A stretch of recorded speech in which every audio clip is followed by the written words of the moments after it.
আসসালামু আলাইকুম ওরহমতুল্লাহি ওয়া বারাকাতুহু। আলহামদুলিল্লাহি ওয়াহদা ওয়াসসালাতু ওয়াসসালামু আলা আবদিহিল মুস্তাবা আল মুস্তাফা ওয়া আলা আলিহি ওয়া সাহবিহি রশাদা। প্রিয় দর্শক, আল আরাফা ইসলাম ব্যাংক পিএলসি নিবেদিত রমাদানের নূর অনুষ্ঠান থেকে স্বাগত জানাচ্ছি। দেশ কিংবা প্রবাস যে যেখান থেকে আমাদের অনুষ্ঠান দেখছেন, আশা রাখি ভালো আছেন। আমরা দোয়া করি আল্লাহ তাআলা আপনাদের সবাইকে সব জায়গায় সবসময় ভালো রাখুন। দর্শক, রমাদানের ঠিক এই মুহূর্তে আজ আমরা কথা বলবো রমাদান ও কুরআন নিয়ে। এ বিষয়ে আলোচনা রয়েছেন বিশিষ্ট আলেম দ্বীন মাওলানা আশরাফ মাহাদী আজহারী।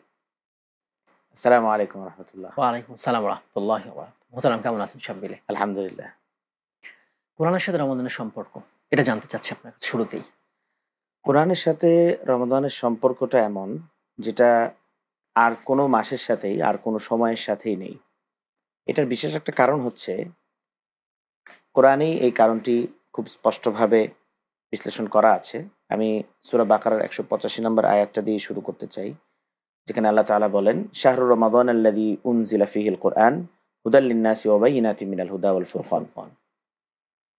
রমজান মাস হচ্ছে সেই মাস যেই মাসে কোরআন অবতীর্ণ হয়েছে, এবং কেন অবতীর্ণ হয়েছে সেটাও এই আয়াতের মধ্যে আল্লাহ তাআলা বলে দিয়েছেন। হুদাল লিন্নাস, এটা মানব জাতির জন্য হেদায়েত। আল্লাহ তাআলা বলেননি যে হুদাল লিল মুসলিমিন, মুসলমানদের জন্য হেদায়েত, এমন কথা বলেননি। এর পেছনে বিশাল এক তাৎপর্য আছে। অর্থাৎ এই কোরআনটা হচ্ছে এমন এক গ্রন্থ, যেই গ্রন্থের মাধ্যমে মানব জাতির প্রত্যেকটা মানুষ, এমনকি অন্যান্য সৃষ্টিও প্রভাবিত হতে বাধ্য। এবং আমরা সৃষ্টিগুলির শুরুর লগ্ন থেকে এমন অনেক ভুরি ভুরি উদাহরণ পাবো যে এই কোরআনের মাধ্যমে সৃষ্টিকুল প্রভাবিত হয়েছে বিভিন্নভাবে, বিভিন্ন সময়। ওয়াবাইনাতি মিনাল হুদা ওয়াল ফুরকান। এবং দ্বিতীয় আরেকটি কারণ আল্লাহ তাআলা এই আয়াতে বললেন যে এই কোরআন হচ্ছে বাইয়িনাত মিনাল হুদা ওয়াল ফুরকান, অর্থাৎ সত্য এবং মিথ্যার পার্থক্যকারী হিসাবে প্রমাণ স্বরূপ হচ্ছে এই কোরআন।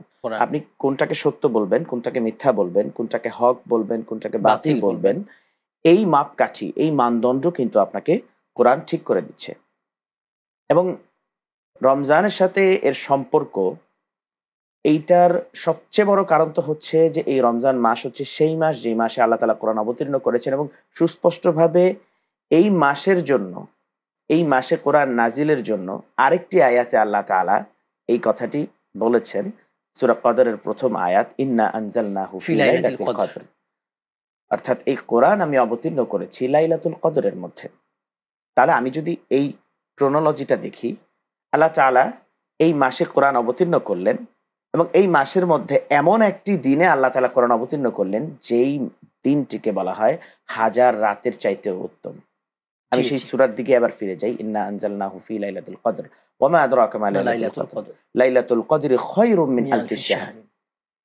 লাইলাতুল কদর হচ্ছে সেই রাত যা হাজারো মাসের চাইতেও উত্তম একটি রাত। এবং আমাদের উম্মতের জন্য, উম্মতে মুহাম্মাদের জন্য, রাসূলুল্লাহ সাল্লাল্লাহু আলাইহি ওয়াসাল্লামের উম্মতের জন্য এটি এমন একটি হাদিয়া, এমন একটি উপহার আল্লাহর পক্ষ থেকে, যা অন্য কোনো উম্মতের জন্য আল্লাহ তাআলা দেননি। তো এই হচ্ছে কোরআনের সাথে রমাদানের সম্পর্ক। এবং বিশেষ করে আমি যদি আমাদের সামাজিক প্রেক্ষাপটের দিকে তাকাই, তাহলে আমি দেখব আমাদের বর্তমান সমাজে আমরা নানান রকম কার্যক্রমে সারা বছর লিপ্ত থাকলেও যখন রমজান মাস আসে, একজন মুসলমান হিসাবে তার ইসলামী মূল্যবোধ এবং ধর্মীয় মূল্যবোধের জায়গা থেকে সেও কিন্তু গুনাহ থেকে বিরত থাকার একটা প্রচেষ্টা তার মধ্যে থাকে। রমজান আমাদের যে সংযম শেখায়, এবং সামাজিকভাবেই ধর্মীয় মূল্যবোধের জায়গা থেকেই আমরা যে সংযমের চর্চা করি, সেই সংযমটা কিন্তু রমজান মাসে আমাদের অধিক গুণে বৃদ্ধি পায়। এবং এর ধারাবাহিকতা কিন্তু শুরু হয়েছিল ইসলামের প্রথম যুগ থেকেই। যখন রমজান মাসে কোরআন অবতীর্ণ হয়, তখন আইয়ামে জাহিলিয়াত, অর্থাৎ অন্ধকারচ্ছন্ন যেই সমাজ, সেই সমাজকে আলোর পথ দেখানোর জন্য কোরআন যেমনিভাবে ভূমিকা রেখেছিল, আজকের সমাজেও আমরা যখন রমজানে কোরআন চর্চার মধ্য দিয়ে, তারাবিতে কোরআন তেলাওয়াতের মধ্য দিয়ে, নিজস্ব তেলাওয়াতের মধ্য দিয়ে যখন আমরা আমাদের রমজানকে শুরু করি, আমাদের মধ্যেও কিন্তু সেই অন্ধকারচ্ছন্ন, সেই জাহিলিয়াতের সেই আমি বলবো যে কলুষতা, সেটা কিন্তু দূর হতে শুরু করে। এইভাবেই আসলে আমরা রমজানের সাথে কোরআনের একটা সম্পর্ক খুঁজে পাই। এবারে জানতে চাইবো, কোরআন নাজিলের মাস রমাদান এটা কেন হলো? কোরআন নাজিলের মাস রমাদান এটা হওয়ার পিছনে বেশ কিছু কারণ আছে। এক নম্বর কারণ হচ্ছে, এই কোরআনটা আল্লাহ তাআলা বলেছেন, ইন্না নাহনু নাযালনা যিকরা ওয়া ইন্না লাহু লাহাফিজুন। এই কোরআন আমি অবতীর্ণ করেছি এবং এই কোরআনকে আমি কিয়ামত পর্যন্ত সংরক্ষণ করব। জি, অর্থাৎ এই কোরআনের যে কনসেপ্ট, যে ধারণা, এইটা অন্য কোনো মতবাদের মতো টেম্পোরারি অথবা কোনো একটা যুগের সাথে সীমাবদ্ধ কোনো ধারণা না। এটা কিয়ামত পর্যন্ত সাস্টেইন করার মতো একটা ধারণা, জি, জি। কনসেপ্ট। সেই জায়গা থেকে কোরআনটা যাতে প্রিজার্ভ থাকে, যাতে সংরক্ষিত থাকে, এই জন্য আল্লাহ তাআলা এমন একটা পবিত্র মাসকে খুঁজে নিলেন, একটা বেছে নিলেন, জি। যেই মাসটা হচ্ছে সকল মাসের চাইতে উত্তম। উত্তম। সেটা একটা কারণ। আরেকটা কারণ হচ্ছে এই রমজান মাসটা কোরআন মুখস্থ রাখা এবং পড়ানো, শেখা, প্রশিক্ষণের মাস। আমি হাদিসের দিকে যদি তাকাই, জিবরাইল আলাইহিস সালাম রমজানের আগ পর্যন্ত কোরআনের যে অংশটুকু নিয়ে আসতেন, রমজানে সেই পুরো অংশটুকু রাসূলুল্লাহ অংশটুকু। সাল্লাল্লাহু আলাইহি ওয়াসাল্লামের সাথে আবার দাওর করতেন। জি, অর্থাৎ তিনি মুদারাসা। শোনাতেন, বা ইউদারিসুহুল কোরআন, হাদিসের শব্দ, অর্থাৎ জি, তিনি জি। শোনাতেন এবং রাসূলুল্লাহ সাল্লাল্লাহু আলাইহি ওয়াসাল্লাম তাকে শোনাতেন। শোনাতেন। এবং আমরা কিন্তু সেটারই একটা চর্চা এখন আমাদের তারাবির মধ্যে দেখি। জি, জি। এবং তারাবিতে যেই হাফিজ সাহেবরা আমাদের ভারত উপমহাদেশে যেই কোরআন খতমের যেই একটা ধারা, যে সিলসিলা, আমাদের তারাবিতে আমরা খতমে তারাবি পড়ি। এই খতমে তারাবির জন্য হাফিজ সাহেবরা যখন প্রস্তুতি নেন, তখন কিন্তু তারাবির আগেও তারা তাদের যে অংশটুকু তারা তারাবির মধ্যে পড়েন, সেটা কিন্তু একে অপরকে শোনান। শোনান। এই সিলসিলাটা কিন্তু নববী একটা সিলসিলা। অর্থাৎ এই কোরআনকে এই মাসে অবতীর্ণ করার পেছনে এবং রমজানের সাথে এটা সম্পর্কের পেছনে এই দার্স, এই ইউদারিসু, মুদারাসার একটা বিষয় আছে। জি, জি। অর্থাৎ একে অপরকে শোনানো, শেখা, এই জায়গাটা থেকেও কোরআন নাজিলের মাস হওয়ার বিশেষ একটা কারণ এবং তাৎপর্য এখানে আছে। কোরআন মাজিদের কি, কি হক আছে আমাদের উপরে? এইটা হচ্ছে খুব গুরুত্বপূর্ণ একটা জায়গা, গুরুত্বপূর্ণ একটা প্রশ্ন আমাদের জন্য। কারণ হচ্ছে আমরা বিভিন্ন গ্রন্থ, বিভিন্ন বই, পাঠ্যপুস্তক সহ অনেক কিছুই আমরা কিন্তু দৈনন্দিন জীবনে আমাদের সাথে সম্পৃক্ত হয় নানানভাবে, জি, নানান জি। কারণে। কিন্তু কোরআন বাহ্যিক দৃষ্টিতে একটা বইয়ের মতো দেখা গেলেও এটা কিন্তু নিছক কোনো বই না, বই নিছক না। কোনো গ্রন্থ না। এর পেছনে আমি যদি একদম এক কথায় বলতে চাই, তাহলে বলবো যে অলৌকিক অনেকগুলো কারণ আছে। অর্থাৎ এই কোরআনের যেই হক, যে অধিকার অধিকার। আমাদের উপর, সেই হকের জায়গাটা যদি আল্লাহর একজন বান্দা হিসেবে, রাসূলের একজন উম্মত হিসেবে আমরা ধরতে না পারি, তাহলে কিন্তু এই কোরআন আমাদের উম্মতে মুহাম্মাদের উপর যে আসলো, রাসূলুল্লাহ সাল্লাল্লাহু আলাইহি ওয়াসাল্লাম যে আমাদেরকে দিয়ে গেলেন এবং এই কোরআনকে আঁকড়ে ধরতে বলে গেলেন, সেইটা কি কারণে বললেন এবং এর দ্বারা আমাদের করণীয় কি, আমরা কিন্তু সেটা বুঝতে ব্যর্থ হব। তো প্রথমেই এই হকের জায়গা থেকে যদি বলি, তাহলে সর্বপ্রথম যে হকটির কথা বলা হয় সেটা হচ্ছে তেলাওয়াত করা। কোরআন তেলাওয়াতটা সহিশুদ্ধভাবে করা। বিশুদ্ধভাবে। এখানে একটা প্রশ্ন আসে যে কোরআন তেলাওয়াত আমি করলাম কিন্তু এর অর্থ বুঝলাম না, তাহলে কি কোরআন তেলাওয়াত দ্বারা আমার কোনো ফায়দা হবে, কোনো উপকার হবে? জি, জি। এটার সর্বসম্মত ক্রমে আমাদের অবশ্যই হবে। ফকিহরা এর উত্তর দেন যে অবশ্যই হবে। এটার কারণটা কি? এটার পেছনে কারণটাও একটু বুঝতে হবে। জি। দেখেন, কোরআন যখন এটার শব্দ, এটার আয়াত, এটার বাক্যগুলো, এটার বাচন ভঙ্গি, সবকিছুই আপনি যখন একজন অনারবকেও শোনাবেন, তখন সে প্রভাবিত হবে। হবে। আপনি বর্তমান দুনিয়ায় এখন ইউটিউবে আপনি এমন অনেক এক্সপেরিমেন্টাল ভিডিও পাবেন, যেখানে একজন অমুসলিমকে, ইংরেজ একজন অমুসলিম অথবা ফ্রেঞ্চ একজন অমুসলিমকে কোরআন শোনাচ্ছে। স্ট্রিট দাওয়ার অংশ হিসেবে জি, জি। অনেক মুসলিমরা এই কাজটি করে।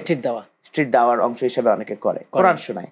তারা মুগ্ধ হয়ে কোরআন শুনতে থাকে, না বুঝলেও শুনতে থাকে। এবং এমন অনেক ঘটনা আছে, কোরআন শুনেছে এবং কোরআনের এই আয়াতের প্রভাবে প্রভাবিত হয়ে সে ইসলাম গ্রহণ করেছে।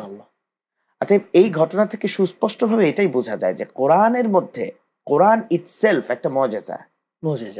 কোরআন ইটসেলফ একটা প্রভাবক শক্তি। আপনি যদি আপনার জায়গা থেকে কোরআনের অর্থ নাও বুঝেন এবং এটা পড়তে থাকেন, আপনার মধ্যে একটা প্রভাব তৈরি হবে। সুন্দর আলোচনা হচ্ছে। আলোচনা আরো সুন্দর বিরতির পরে ইনশাআল্লাহ আমরা। দর্শক, আপনারা দেখছেন আল আরাফা ইসলাম ব্যাংক পিএলসি নিবেদিত রমাদানের নূর। সময় হলো ছোট্ট বিরতির, একটু পরে ফিরবো। আমাদের সঙ্গে থাকবেন ইনশাআল্লাহ।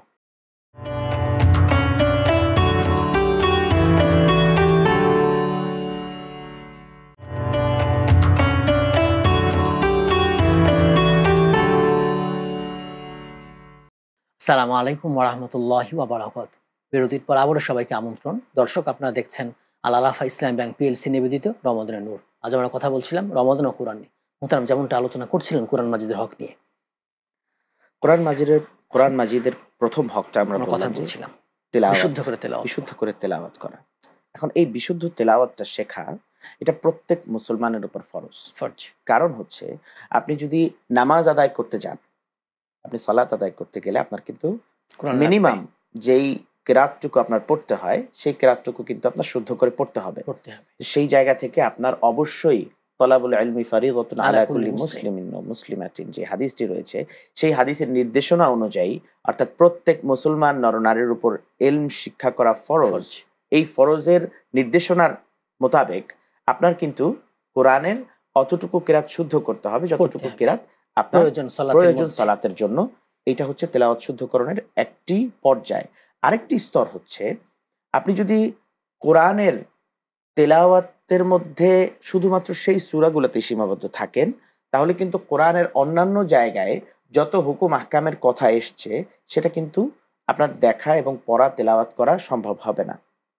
এখানেই আমি দ্বিতীয় যে হকটা, সেই হকটাকে প্রাসঙ্গিক মনে করি। কোরআনের দ্বিতীয় হক হচ্ছে কোরআনের অর্থ বুঝে পড়া। জি। এখন প্রশ্ন হতে পারে যে সবার পক্ষে তো কোরআনের অর্থ বোঝা সম্ভব না। এখানে আমি একদম একাডেমিক জায়গা থেকে একটা কথা বলবো।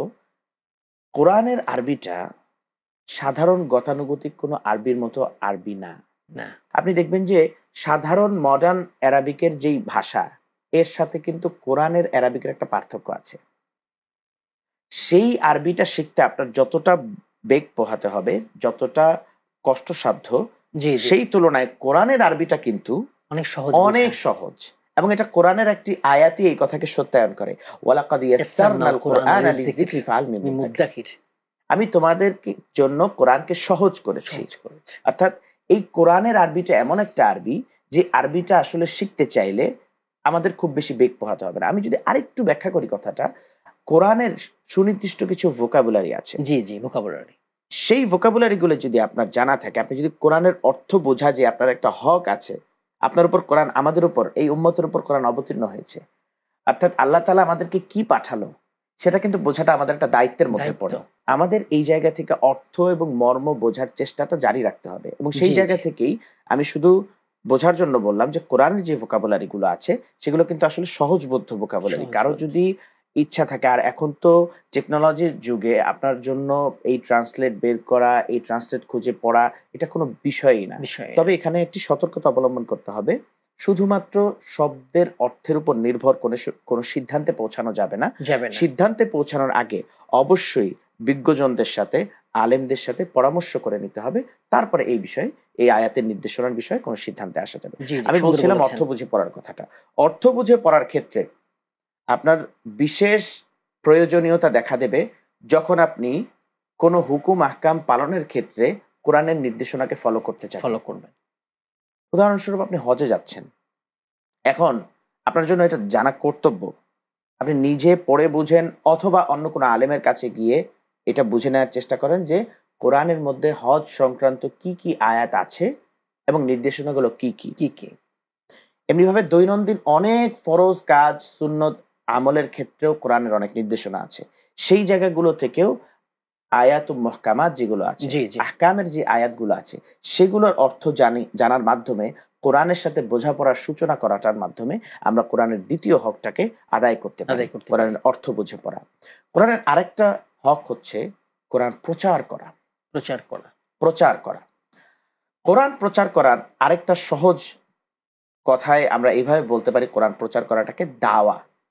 আমি যেই ধর্ম, আমি যেই ইসলামের কথা সবাইকে বলছি, মানব জাতিকে যে ইসলামের দাওয়াত আমি দিচ্ছি, সেই দাওয়াতটা কিন্তু আমি নিজ থেকে বানিয়ে দিচ্ছি না। এই দাওয়াতটা কিন্তু সুনির্ধারিত, সুনির্দিষ্ট এবং একদম কাঠামোগত জায়গা থেকে সুবিন্যস্ত একটা গ্রন্থ থেকে আমি দিচ্ছি। এবং আমার কিন্তু নিজের থেকে বানিয়ে কোনো কথা বলার কোনো সুযোগ নেই। অতএব এই দাওয়া, ইসলামের যে দাওয়াতের কথা বলা হচ্ছে, সেই দাওয়ার ক্ষেত্রেও কোরআনের সম্পূর্ণ অনুসরণ করতে হবে। আমি কি বলবো সেটা যেমন কোরআনে বলা আছে, আমি কিভাবে সেই দাওয়ার কথা বলবো সেটাও কিন্তু কোরআনে বলা আছে। আজকে আমাদের সমাজে কিছু বিশৃঙ্খলা দেখা যায়। আমি একদম সমকালীন কিছু প্রসঙ্গ এখানে আলোকপাত করতে চাই, যেহেতু কোরআনের হকের প্রসঙ্গ আসছে এবং প্রচারের যে বিষয়টা সেই প্রসঙ্গ আসছে। আমি যখন শরিয়ার দাওয়াত দিব, আমি যখন ইসলামের অনুশাসন মেনে চলার দাওয়াত দিব, জি তখন আমি কিভাবে দাওয়াতটা দিব সেটা কিন্তু কোরআনে বলা আছে। এবং এই দাওয়াতের ক্ষেত্রে আল্লাহ তাআলা যেই আয়াতটি অবতীর্ণ করেছেন সেই আয়াতটি হচ্ছে উদউ ইলা সাবিলি রাব্বিকা বিল হিকমাতি ওয়াল মাউইজাতিল হাসানা। বুঝতে হবে এখানে দুইটা বিষয় খুব দুইটা গুরুত্বপূর্ণ। উদউ ইলা সাবিলি রাব্বিক, তুমি তোমার রবের পথের দিকে ডাকো, বিল হিকমা, হিকমতের সাথে। হিকমতের সাথে কথাটার অর্থ কিন্তু আমরা বাংলাতে অনেকটা বুঝি প্রজ্ঞার সাথে। প্রজ্ঞার সাথে এমন ভাবে ডাকতে হবে, এমন ভাবে ইসলামী অনুশাসন মেনে চলার কথা বলতে হবে যাতে এই কথা বলার দ্বারা সে অফেন্ডেড ফিল না করে, সে যাতে মনে না করে যে আমার উপর কোনো কিছু চাপিয়ে দেওয়া হচ্ছে। জি জি, সে যাতে এটা মনে না করে। আমাদের জায়গা থেকে দাওয়াতের ক্ষেত্রে হিকমাটা পরিপূর্ণ অবলম্বন করতে হবে। হ্যাঁ, এমনও হতে পারে যখন কোনো ব্যক্তির উপর এমন নিয়ন্ত্রণ থাকে, পারিবারিক পর্যায়ের দাওয়াতের কথা যদি আমি বলি, চাপিয়ে দেওয়ার কথা যেহেতু বললাম এই ব্যাখ্যাটা জরুরি। পারিবারিক পর্যায়ে দাওয়াতের কথা যদি আমি বলি, একজন বাবা তার ছেলেকে নামাজের জন্য দাওয়াত দিবেন। জি, এখানে এমন হতে পারে যে বাবার শাসনের জায়গা থেকে নামাজ সে পড়ছে না, শাসনের জায়গা থেকে, সে কথাও কিন্তু হাদিসে এসছে, শাসনের জায়গা থেকে বাবা কিন্তু নামাজের ব্যাপারে তার উপর কঠোরতা আরোপ করতে পারেন 10 বছরের পর। অতএব সেটা আসলে যার ব্যক্তির উপর ব্যক্তির নিয়ন্ত্রণের ক্ষেত্রে এই বিষয়টা ভ্যারি করে। জি জি, আচ্ছা। এবং দাওয়াতের ক্ষেত্রে দ্বিতীয় যেই দিক নির্দেশনাটা আল্লাহর পক্ষ থেকে এসছে, ওয়াল মাউইজাতিল হাসানা, ওয়াল মাউইজাতিল হাসানা, এবং এমন ভাবে দাওয়াত দিবে, এমন শব্দ দিয়ে দাওয়াত দিবে যে শব্দগুলোকে সুন্দর শব্দ বলা যায়। জি, তোমার শব্দ চয়নের মাধ্যমে যদি কেউ ইসলাম থেকে দূরে সরে যায় তাহলে তুমি সেটার জন্য দায়ী থাকবে। এবং এই কথার দ্বারা এটাই বোঝা যায়। ওয়াজাহিদু বিল্লাতিহি আহসান। এর পরবর্তীতে আল্লাহ তাআলা আরেক প্রসঙ্গে কথা বলেছেন এখানে। অতএব এই দাওয়াতের বিষয়টাও আমাদের পদ্ধতিগত জায়গা থেকেও কোরআনকে ঘুরে ফিরে কিন্তু আবার সেই কোরআনই চলে আসছে। জি জি, এই কোরআনকে আমাদের সর্বক্ষেত্রে এই কোরআনকে আমাদের অনুসরণ করতে হবে। তৃতীয় যে হকটা ছিল কোরআনের আমাদের উপর সেটা হচ্ছে প্রচার করা, প্রসার। এবং চতুর্থ এবং সর্বশেষ যে হকটির কথা আমি বলবো সেটা হচ্ছে এই প্রচারের ক্ষেত্রে যত প্রকার বাধা আসবে সকল বাধাকে অতিক্রম করার জন্য ধৈর্য ধারণ করা। জি, সবর করা। এটার জন্য সর্বোচ্চ উদাহরণ এবং সর্বোৎকৃষ্ট উদাহরণ হচ্ছে আমাদের রাসূলুল্লাহ সাল্লাল্লাহু আলাইহি ওয়াসাল্লামের জীবনী। আমরা জানি যখনই তিনি দাওয়াতের জন্য বের হতেন তখনই কি করা হতো, তাকে বিভিন্নভাবে কষ্ট দেয়া হতো। এমনকি রাসূলুল্লাহ সাল্লাল্লাহু আলাইহি ওয়াসাল্লাম কোরআন অবতীর্ণ হওয়ার পর যখন তাহাজ্জুদের সময় কোরআন তেলাওয়াত করতেন তখন মক্কার যুবকেরা, আমি বললাম যে কোরআনের শব্দের মধ্যেও প্রভাব রয়েছে, মক্কার যুবকেরা এই কোরআন শোনার জন্য রাসূলের ঘরের পাশে উকি মেরে থাকতো, কান পেতে থাকতো চুপিসারে। ওরাই দিনের বেলা নিষেধ করতো, দিনের বেলা তারাই বিরোধিতা করতো। এই ঘটনাটা বলে আমি এই প্রচার প্রসারের ক্ষেত্রে কি পরিমাণ বাধা রাসূলের উপর এসেছে সেই কথাটার ইতি টানবো। তখন মক্কার যেই সর্দাররা ছিল, কাফেরদের যে সর্দার, আবু জেহেল, উতবা, শাইবা, কুরাইশদের যে নেতারা, সার্বক্ষণিকভাবে যারা ইসলাম প্রচারের ক্ষেত্রে বাধা দিত, তারা বৈঠকে বসলো যে মুহাম্মদ তো কোরআন পড়ছে এবং যুবকরা তো প্রভাবিত হয়ে যাচ্ছে। কাফেররা যখন বলল লা তাসমাউ লিহাদাল কোরআন, যুবকদেরকে বলল যে তোমরা এই কোরআনকে শুনিও না, শুনবে না, ওয়ালগাউ ফি, এবং যখন এটা তারা পড়বে তখন তোমরা চিৎকার চেঁচামেচি করতে থাকবে। তাকে অমনোযোগী, মানে অন্য যারা শ্রোতা আছে সবাইকে অমনোযোগী করে তোলার চেষ্টা করবে। লাআল্লাকুম তাগলিবুন, যাতে তোমরা বিজয়ী হতে পারো। অতএব তারা যেটার মধ্যে বিজয় দেখছে, মহান আল্লাহ তাআলা কিন্তু সেটার মধ্যে সেটাকে ব্যর্থ প্রমাণ করেছেন। জি মোহতারাম আহসান, অনেক সুন্দর বলেছেন আমাদের অনুষ্ঠানে। জাযাকুমুল্লাহ খাইর আমাদের সময় দেওয়ার জন্য। আপনাকে ধন্যবাদ। দর্শক, আপনারা এতক্ষণ দেখছিলেন আল আলাফা ইসলাম ব্যাংক পিএলসি নিবেদিত রমাদানের নূর। আজ আমরা কথা বলছিলাম রমাদান এবং কোরআন নিয়ে। মোহতারাম সুন্দর করে আলোচনা করে দিয়েছেন। কোরআন মাজিদের মাসে হচ্ছে মাহে রমাদান। রাসূলুল্লাহ সাল্লাল্লাহু আলাইহি ওয়াসাল্লাম এই কোরআন মাজিদের মাসে কোরআন মাজিদ শুনিয়েছেন, জিবরিল আমিনকে তার কাছ থেকে শুনেছেন। মৃত্যুর বছর 2 বার করেছেন। তিনি কোরআনে গবেষণা করেছেন। সাহাবীরা কোরআনে বেশি সময় ব্যয় করেছেন রমাদানের মধ্যে। আসলাফরা অন্যান্য কাজ বন্ধ করে দিতেন কোরআন মাজিদের জন্য এই রমাদান মাসে। তাই আসুন আমরা এই কোরআন নাজিলের মাসে কোরআনে বেশি সময় ব্যয় করি। আল্লাহ তাআলা তৌফিক দান করুন, আমিন। আসসালামু আলাইকুম ওয়া রাহমাতুল্লাহি ওয়া বারাকাতুহু।